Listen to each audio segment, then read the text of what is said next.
ते वक्षोजावमृतरसमाणिक्यकुतुपौ न सन्देहस्पन्दो नगपतिपताके मनसि नः पिबन्तौ तौ यस्मादविदितवधूसङ्गरसिका कुमारावद्यापि द्विरवदन क्रौञ्चदलनौ।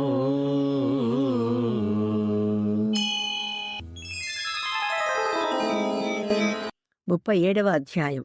స్త్రీ పురుష తత్వాల శుద్ధి. చిన్నమస్తాదేవి. చిన్నమస్తాదేవి ఉపాసన.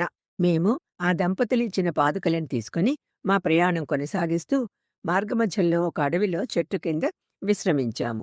కొందరు యోగినులు అక్కడికి వచ్చి మమ్మల్ని చూసి అది దేవభూమి అని, తాము చిన్నమస్తాదేవిని ఉపాసించడానికి అక్కడికి వచ్చామని, ఆ సమయంలో మగవారు దరిదాపుల్లో కూడా ఉండకూడదు అని, అలా వచ్చిన వాళ్లు ప్రాణాలతో బయటకు పోరని హెచ్చరించారు. ఇంతలో యోగినీమాత వచ్చి మమ్మల్ని ఉండనిమ్మని, మాకు చీర రవికా ఇమ్మని వాళ్ళని ఆదేశించారు.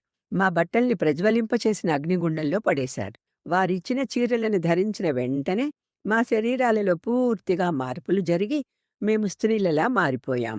మమ్మల్ని వాళ్లు శంకరమ్మ ధర్మమ్మ అని పిలవటం మొదలుపెట్టారు. మాకు మాంసాహారం మద్యం ఇచ్చారు. వాళ్లు బుట్టలో పెట్టుకుని తెచ్చిన చిన్నమస్తాదేవిని ఒక ప్రత్యేక స్థానంలో ఉంచి దాని చుట్టూ తిరుగుతూ భయాన్ని కలిగించే నృత్యం చేశారు. ఇటువంటి ఒక పూజ ఉంటుందని మేము కలలో కూడా ఊహించలేదు. యోగినీమాత ఇలా విశదీకరించారు. కబంధం అంటే తలలేని మొండెం. కబంధం మార్పులు చెందుతూ ఉండే ఈ జగత్తుకి అధిపతి అయిన శక్తికి ప్రతీక. ఆ శక్తినే చిన్నమస్తాదేవి అంటారు. అర్ధరాత్రి సమయంలో చిన్నమస్తాదేవి ఉపాసన చాలా మంచి ఫలితాలను ఇస్తుంది. శత్రువులపై విజయానికి, రాజ్యప్రాప్తికి, దుర్లభమైన మోక్షప్రాప్తికి ఈ మాతను ఉపాసించాలి. ఆమె తన శిరస్సును ఖండించుకున్నా సజీవంగానే ఉన్నటువంటి దేవి. దీన్నే పరిపూర్ణ అంతర్ముఖత్వం అంటారు. శంకరమ్మ ధర్మమ్మల బలి. మాకు ఇదంతా వింతగా భయానకంగా ఉంది. ఇంతలో అర్ధరాత్రి అవటంతో దేవికి మమ్మల్ని బలి ఇవ్వాలని తలిచి మా మెడలో వేపాకులు కట్టారు. నుదుట పెద్ద బొట్లు పెట్టారు. కత్తితో మా శిరస్సులు ఖండించారు. మా రక్తాన్ని ఆ యోగినీ గణం పానం చేశారు. మా తలలు ఒకవైపు, మా మొండాలు ఒకవైపు పడి ఉన్నా మేము చైతన్యంతో ఉండి విపరీతమైన బాధను అనుభవించాము. ఇంతలో మాకు మగత కమ్మింది. ఏదో ప్రకాశం మా వైపు వస్తూ ఉండటం, ఈ యోగినీ గణాలు గాలిలో కలిసిపోవటము ఒకేసారి జరిగాయి. మా శిరస్సులు, మొండాలు తిరిగి అతికించబడ్డాయి.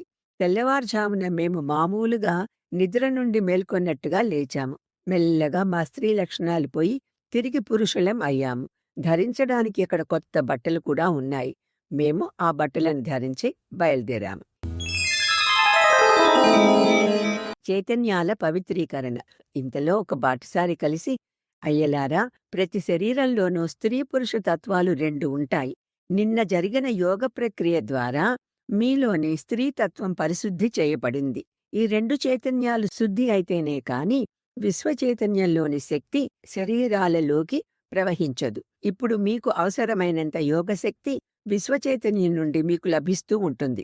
ఎంతో కష్టం మీద కాని తెరుచుకోని సుషుమ్నా మార్గం మీకు శ్రీపాదుల దయవల్ల తెరుచుకుంది. ఇంతకంటే మీకేం కావాలి? ఇంతటి అదృష్టాన్ని మీకు కలిగించినది మీ దగ్గర ఉన్న శ్రీచరణుల పాదుకలే అని చెప్పి వెళ్ళిపోయాడు.